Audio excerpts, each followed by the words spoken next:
They looked at it, they scratched their head and they said, bother, Tice is right. So we know what we're doing about this stuff. We can save serious money, and we're going to have to, because we have got a serious financial deficit. So we know what we're doing. We know we can make this work, but we need everybody's help. This is a journey. It's not easy. No one said it is, but we are trying to have some fun. Are you having fun? Are you having, a bit cautious, are you having fun? Thank God for that. We have to have some fun along the way, but it does help that we know we're right.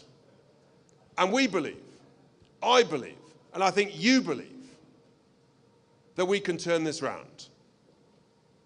A bad boss can ruin a good business in 2 years.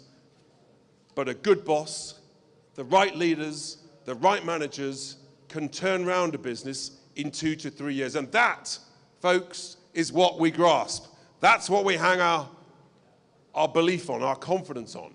We know that our policies are the right policies, that our values are the right values. And if we do that, and we win these elections, and we make Nigel Farage the next Prime Minister of this great country of ours, I promise you, I absolutely promise you, folks, we can make this country grow again, and yes, we can make Britain great again. Thank you, thank you!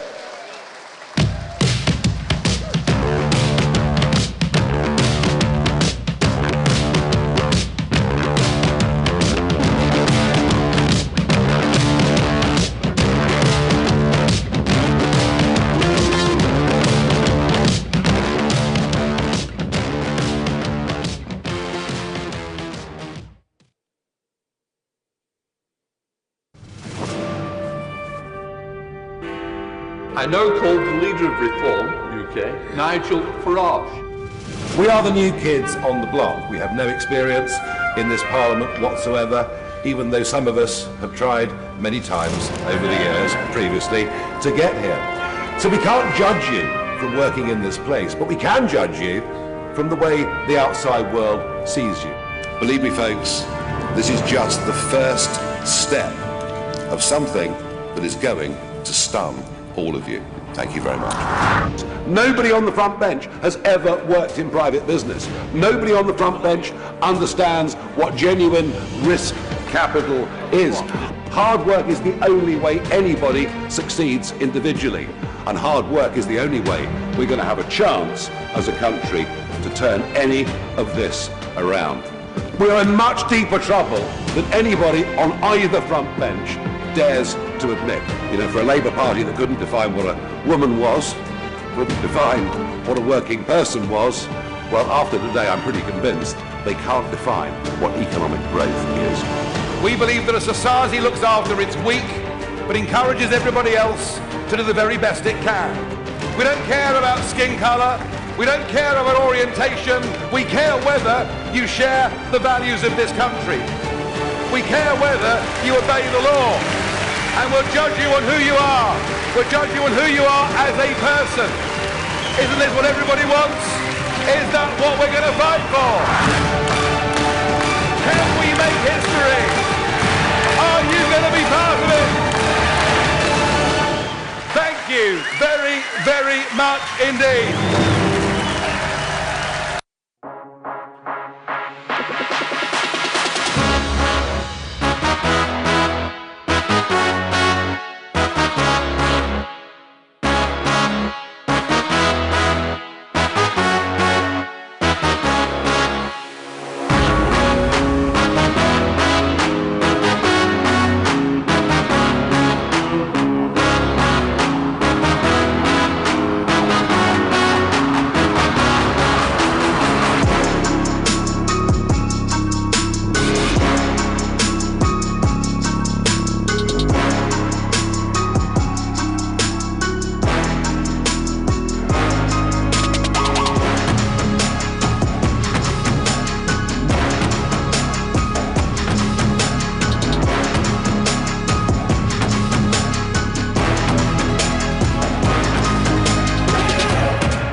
everybody, and welcome. Do you know, I booked a series of these events, 4 of them in the first couple of weeks of the year, and every single one of them was sold out, oversubscribed within 48 hours. We could have filled this room 3 times over. But those that couldn't get tickets aren't missing out, because what we're doing with these is we're live streaming them on all of our platforms, including one called X. And you know, we have good days and bad days in our relationship, but that's the way it is. But we live stream these events, and you know, last Friday evening, we were in Leicester, and watching through the party's accounts, my accounts, on Facebook, on X, TikTok, and elsewhere. It wasn't just 1,000 people in the room. 900,000 people watched our event last Friday. And I know there are many of you sitting at home right now watching this, and you've seen the speeches that have come before. And I'm talking to you right now. These people in this room are all paid up members of Reform UK. But I know that most of you watching this at home believe in what we're trying to do, want this country to be saved. You've not yet joined the party. So please go on to the Reform UK website and join the People's Army, and do it right now. And talking of that, have you all seen the live membership ticker? And hey, we're through 179,000 and we're going strong. And I tell you what, there's real momentum, there's real buzz, there's real energy. This party is going places. Westminster doesn't know what is going to hit it, believe me. Now, I called these meetings with a very specific purpose. We're in Surrey and here in this county and next door in Kent and just down the road in East and West Sussex and elsewhere. On the 1st of May this year, there were the county council elections. They posed a massive opportunity for this party, and frankly, myself and Zia are really excellent chairman of the party, who I'm proud to work alongside, who you heard from earlier. And we really have spent the last 5 months trying to get the branches opened, trying to get the candidates to come forward to be vetted, getting them in position. We have been putting everything into fighting these county council elections up and down the length and breadth of England. But the Labour Party want to change local government. They want to get rid of county councils. They want to destroy the idea of county identity. And personally, I think county identity matters a great deal. I really do. They want to abolish district councils, which means that the smaller rural areas will get dominated by the bigger urban areas. And then above all of that, they want to have mayors for all of the counties. And whenever you have a referendum on this, the people say, no, we don't want it. None of this was in the Labour manifesto, but this apparently is what they're going to do. And that has given the Conservatives, who are in charge of these counties, the opportunity to apply for a delay.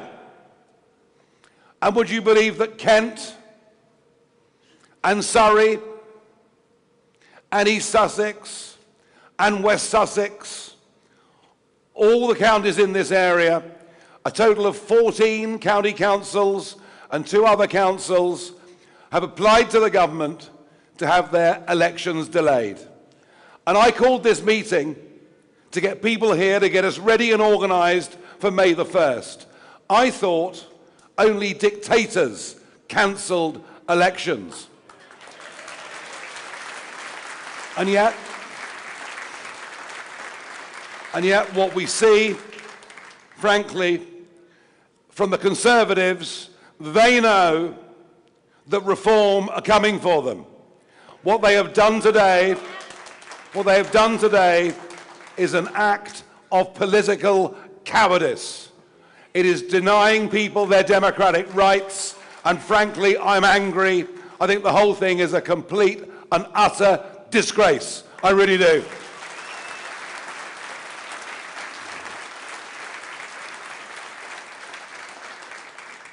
But we must not, in these counties here, allow what they've done to stop or quell our momentum in any way.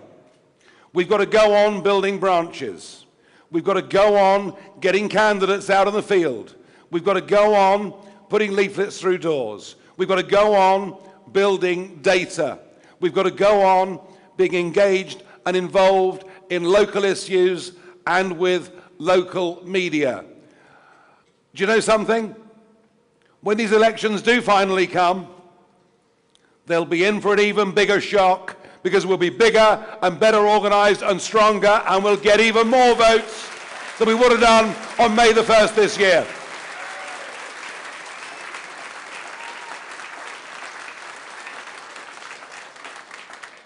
So we will not let them stop us in any way at all.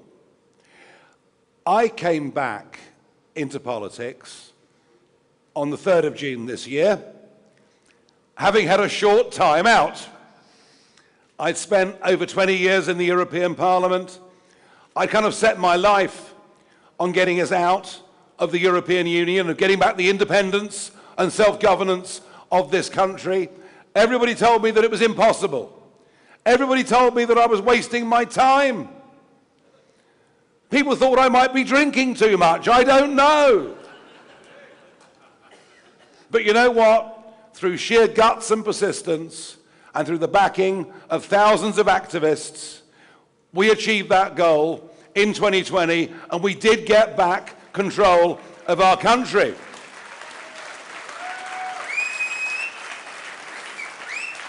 And of course, the big part of that was to control our borders. Take back control of our borders. That's what Boris said, wasn't it? And in manifesto after manifesto, they promised us net migration would be reduced to tens of thousands a year. And in 2023, net migration was 1 million. I came back into politics because I felt every promise that had been made on the back of that referendum and on the back of that massive 80-seat majority, which in many ways I helped them get, had been betrayed at a level that, frankly, the Conservative Party should never, ever be forgiven for. Never.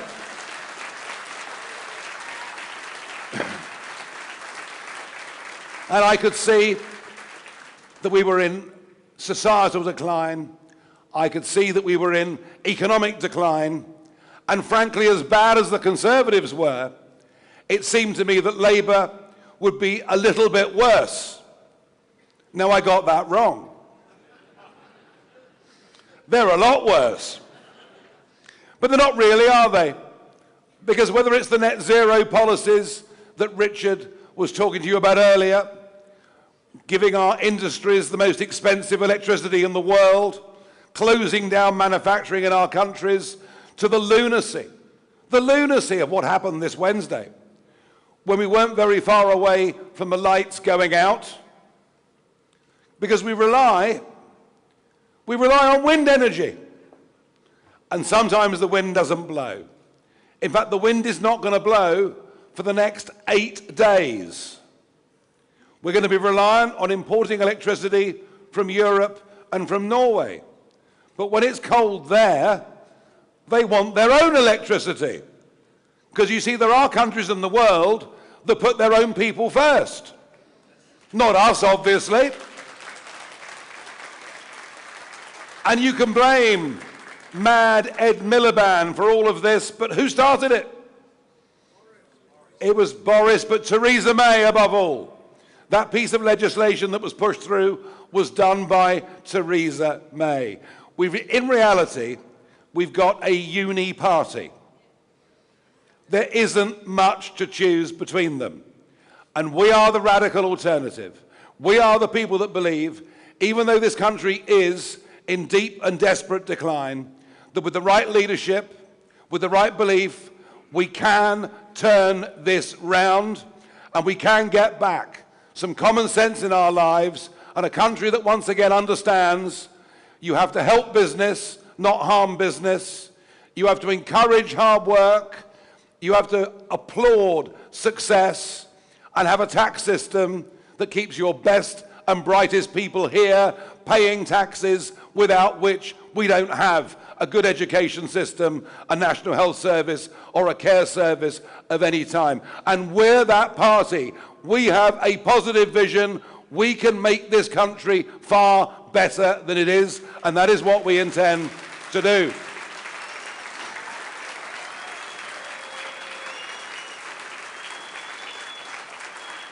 But it's going to need a superhuman effort on behalf of all of us. And on that point of societal decline, we used to call them grooming gangs, but that term is too mild, isn't it? These are mass rape gangs.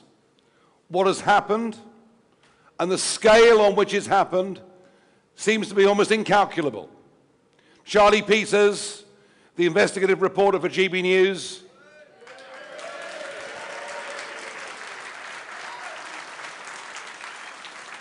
oh, I'm pleased you like it. I tend to pop up on there occasionally.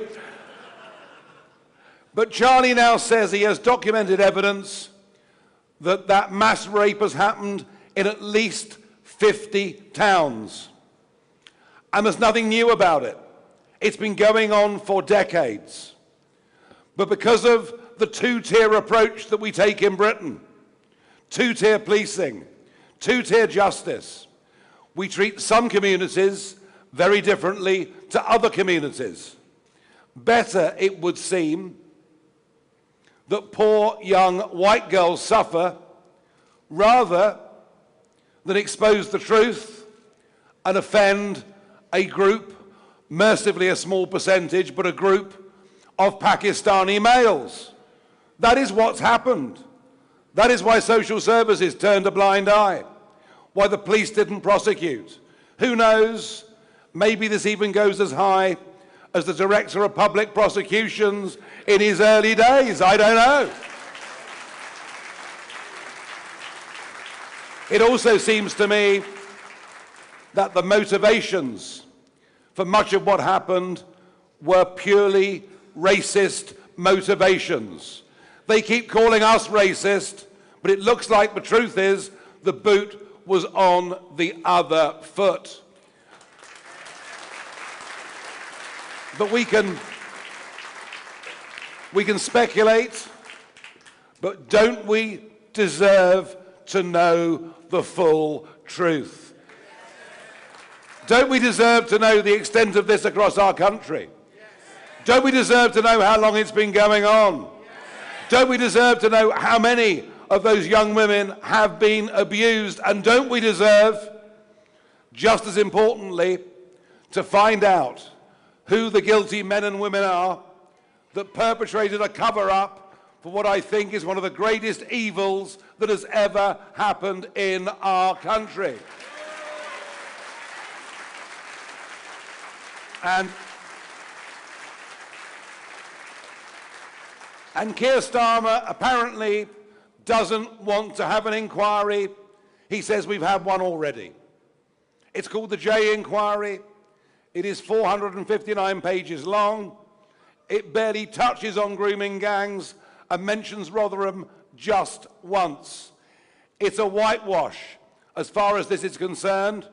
We know that 76% of the population want this inquiry and want the truth. And if Starmer won't do it, and I'll give him to the end of the month, if Starmer won't do it, I will raise the money and we will hold that full public inquiry. We will do it. We will do it. We will do it. The people deserve to know the truth.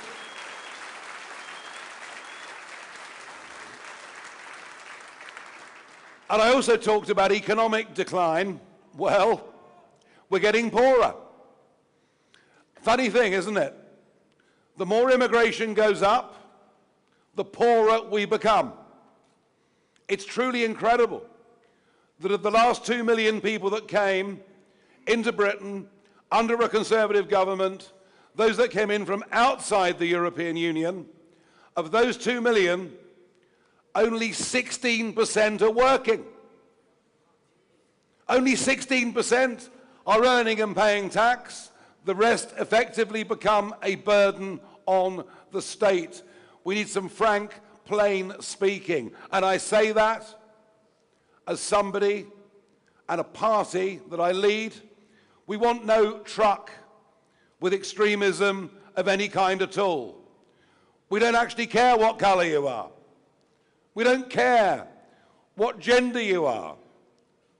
We don't care what your sexual preferences are. In fact, we'd rather not know what they are.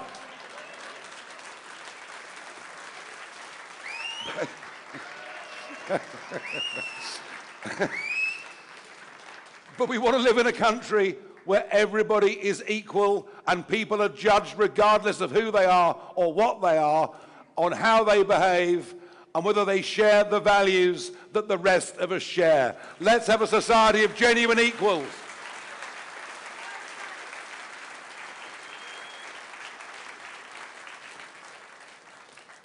Now, I've got to tell you, I've never been particularly impressed by Rachel Reeves. But my colleague Lee Anderson, and I mean, Lee is funny. He really is funny. It was Lee in PMQs after it was revealed that far from being some senior economist at the Bank of England, that Rachel has spent most of her time in personnel or whatever it may be. And Lee called her Rachel from accounts.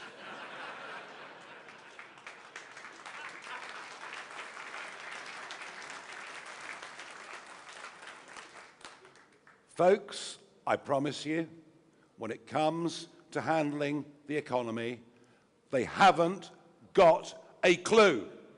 Not a clue. Not one person on that Labour front bench has ever worked in private business. Not one. And what they did in that budget, and in the weeks preceding it, they're going to pump more money into the public sector and hammer the private sector. They say they're a government about growth. I promise you, when we see the next figures, you'll find we're in recession already. And economics and money operates as much as anything on confidence. But look at Starmer and Reeves together. Does that inspire confidence? They're miserabilists. He even gave a speech, didn't he, Starmer, saying things can only get worse. Well, were you in charge? I agree with you. And the bond markets have woken up to this. Sterling is falling. We haven't quite yet reached the sort of panic that we had under Liz Truss. But Reeves is off in China at the moment, basically saying, please buy our bonds. And the next stop, who knows, those of greyer hairs will remember, it could even be the International Monetary Fund. We do not encourage small business. We do not encourage enterprise. We do not tell young people the right things about work, about life, about money. We need a complete change of culture in this country. We need to tell young people that actually The only way you succeed in life is, frankly, through damned hard work. Let's start telling people that. Let's stop. Let's stop knocking success. Let's stop looking down or trying to punish those that make money. That is how the world goes around. And I genuinely think that one thing that reform can bring is a mixture of people from all walks of life, but we will have in our top team people who have succeeded in setting up their own businesses, being entrepreneurs, taking risks, creating jobs, making money, paying taxes. And that's what we got to do to be a successful country, have the right economic leadership. And yes, let's bring back a bit of confidence. Now, it is the young that I'm going to go on talking about tonight, because I'm appalled at what they're being taught at school. I'm appalled they're being taught to be ashamed of this country, of its history, even of its great national figures. I'm sick of the poisoning of the minds of young people. But something remarkable is happening amongst the 16 to 30-year-olds. They're not talking in the same way as the millennials about work-life balance and what can the state do for me. I see a lot of young people who've got ambition, a lot of young people who are well turned out, a lot of young people who are rejecting the nonsense and the wokeism they're being taught at school, which is a good thing, and I'm thrilled. And talking of wokeism, God, I've enjoyed this. That Jaguar advert. Unbelievable. I mean, you're advertising a car with no cars. Just a bunch of weirdo-looking people walking through a door. And I saw this, and I put out across all the socials, you know, I put out some comments saying, I've never seen such a load of nonsense in all my life, and I hope their sales go down. Well, the chief executive of Jaguar hit back, very angry at me, and said that I was not Jaguar's target audience.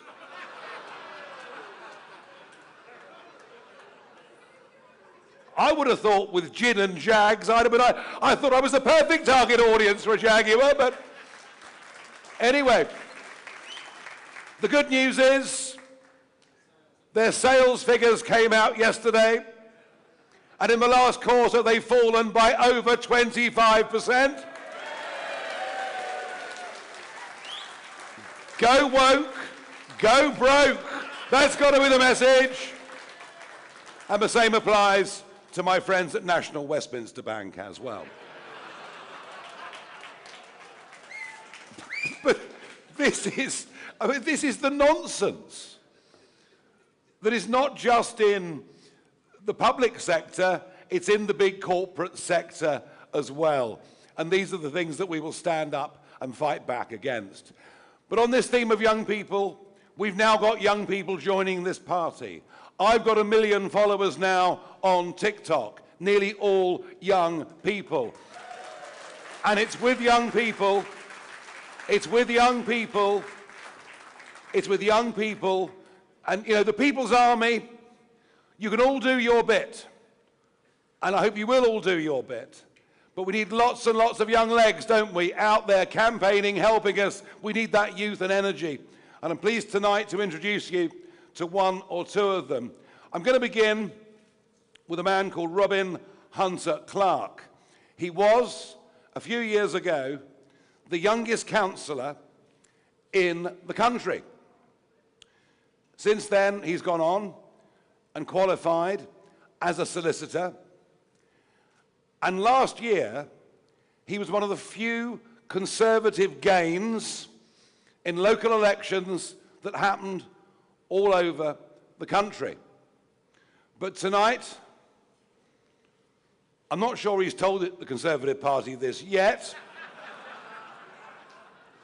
but tonight Robin Hunter Clark joins me on stage because he is joining Reform UK.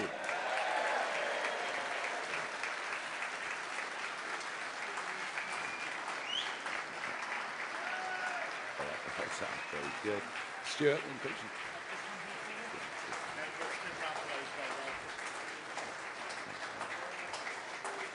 Right. Yeah, fine. Okay, right. Oh, these guys there. Right, over to you. Okay. Well, thank you, everybody. Thank you, Nigel. And Happy New Year to you all. What a year it's going to be, hey? It's an absolute pleasure to stand before you tonight as your newest councillor, and I've come all the way from Norfolk. So the authority I belong to is a district council called Breckland, for those of you that may know it. And so I'm very proud to stand here before you this evening, now representing Reform.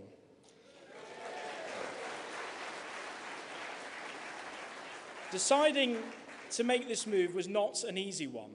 Life's big decisions rarely are. But in truth, this one was simpler than most. I've given the Conservative Party every opportunity to prove it could change, to rediscover a sense of purpose, integrity, and moral direction. Time and time again, I hoped it would rise to that challenge. And yet every step of the way, both the party and many of its senior members have profoundly let me down and let us down.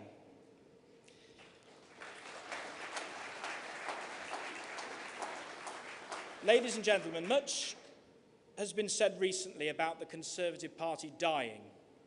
I'm here to report to you tonight that it is now dead.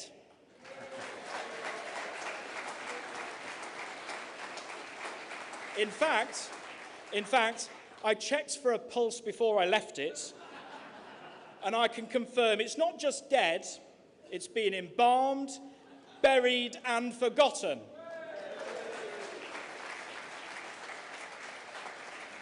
Now, yesterday I was at Norfolk County Council, and I witnessed something truly shocking, and it's happened in other counties as well, this one here too, where both the Labour Party and the Conservative Party voted to cancel the upcoming county council election. Why, you may ask? Because they know that if we had an election, Reform would win it, and win it convincingly. They're cowards, the lot of them. I told them so yesterday, and that's why I stand here today. But if we've reached the point where elections are cancelled, as Nigel has just said, simply because those in power fear losing, then democracy really is under threat in this country. We must ask ourselves, what is the role of a political party in a democracy? It's to serve the people, to represent their hopes and concerns, and to stand up for their future. When a party becomes more interested in clinging to power than